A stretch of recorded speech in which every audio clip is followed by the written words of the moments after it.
Hello friends, हर हर महादेव। आज मैं एक कहानी सुनाऊंगी कि भगवान शिव बने साधु और कई गांव वालों की मदद। एक समय की बात है, एक छोटे से गांव में कई गरीब लोग रहते थे। उनका जीवन इतना कठिन से था कि पूछो मत। वे दिन रात मेहनत तो करते थे, फिर भी उनके पास 2 वक्त की रोटी जुटाने के लिए भी पर्याप्त नहीं थी। गांव में लोग शिव जी की बहुत श्रद्धा से पूजा करते थे और हमेशा उनसे अपने दुखों से मुक्ति की प्रार्थना करते थे।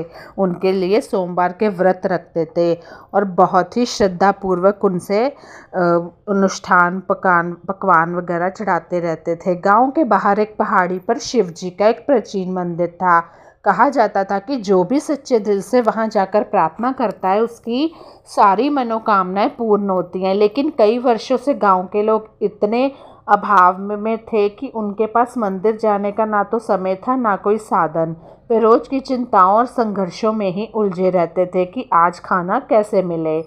एक दिन क्या हुआ, गांव के कुछ बुजुर्गों ने निर्णय लिया कि अब और इंतजार नहीं करेंगे। उन्होंने गांव के सभी लोगों से कहा कि हमें मिलकर शिव जी की पूजा अर्चना करनी होगी और उन्हें प्रसन्न करना होगा। अपनी समस्याओं के समाधान के लिए प्रार्थना करनी होगी। सभी लोग सहमत हो गए और उन्होंने गांव के बड़े मंदिर में एक विशेष पूजा का आयोजन किया। गांव के सभी लोग, बूढ़े बच्चे स्त्री पुरुष, सभी एकत्र हुए और पूरे भक्ति भाव से शिव जी की आराधना करने लगे। कोई अपने घर से घी, देसी घी 5-5 किलो लाता, कोई पकवान बना के ला रहा था और कोई पूजा सामग्री ला रहा था अपने घर से। सबने मिलकर यज्ञ किया। शिव जी जो हमेशा अपने भक्तों की पुकार सुनते ही दौड़े चले आते हैं, इस बार भी वो अपने भक्तों की प्रार्थनाओं से प्रसन्न हुए। उन्होंने देखा कि उनके भक्त बहुत ही कठिन जीवन जी रहे हैं और सच्चे दिल से उनसे मदद की गुहार कर रहे हैं, क्योंकि गांव में थोड़ा सा सूखा पड़ गया था। शिव जी ने मन में सोचा कि अब समय आ गया है, गरीबों की मदद करने जाऊं मैं।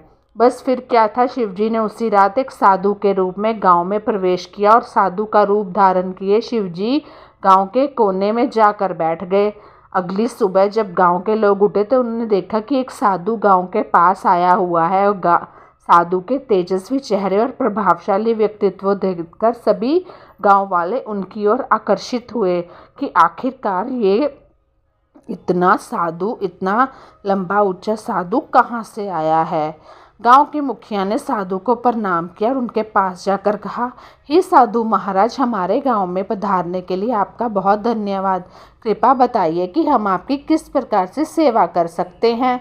साधु रूपी शिवजी ने मुस्कुराते हुए कहा, मैं यहाँ आप लोगों से सेवा करवाने नहीं आया हूँ, बल्कि मैं यहाँ तुम्हारे दुखों का समाप्त करने के लिए आया हूँ।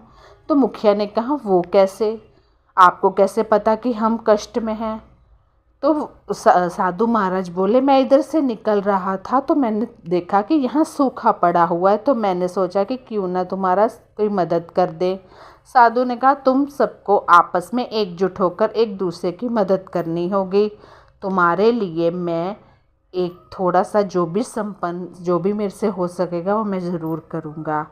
लेकिन उन लोगों की मदद करनी चाहिए जिनके पास कुछ नहीं है। अगर तुम सब मिलकर काम करोगे तो कोई भी भूखा नहीं रहेगा और धीरे धीरे तुम्हारे जीवन में समृद्धि आने लगेगी। साधु की बातों का गांव के लोगों पर गहरा प्रभाव पड़ा। उन्होंने साधु की बातों को समझा और आपस में एकजुट होकर एक दूसरे की मदद करने का संकल्प ले लिया। गांव के जिन लोगों के पास थोड़ी बहुत ज़मीनें थी, उन्होंने अपने उपज का एक हिस्सा उन लोगों में बांटना शुरू कर दिया जिनके पास कुछ नहीं था, और जिनके पास अधिक पशु थे वे दूध और अन्य संसाधन गरीबों के साथ साझा करने लगे।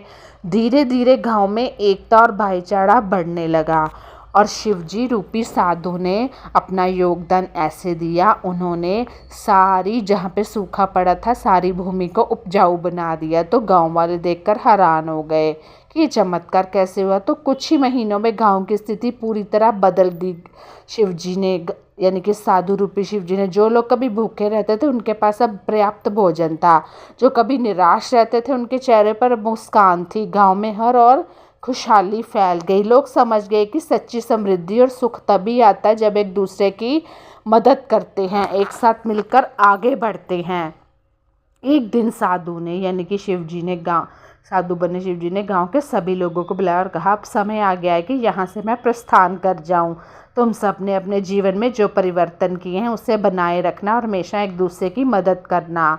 शिव जी की कृपा तुम पर बनी रहेगी। यह कहकर साधु रूपी शिव जी ने गाँव को वालों को आशीर्वाद दिया और वहाँ से अदृश्य हो गए। तो जब वो अदृश्य हुए तो गांव वालों की आंखें फटी की फटी रह गई। गांव वाले समझ गए कि वे साधु वास्तव में स्वयं भगवान शिव थे जो उनकी मदद के लिए आए थे। तो उन्होंने शिव जी का धन्यवाद किया और उनके लिए दिए गए उपदेशों का पालन का संकल्प लिया। इस प्रकार शिव जी का जो मंदिर था उनके पास साधन हो गए और शिव जी के मंदिर को उन्होंने और बड़ा बना दिया और उनकी शिव जी की कृपा से गांव में समृद्धि और सुख का वास हो गया और गांव के लोग हमेशा एकजुट होकर खुशहाल जीवन जीने लगे। हर कोई शिव जी की मूर्ति, शिव जी का मंदिर अपने घर में बनाने लगा और दूर दूर तक ये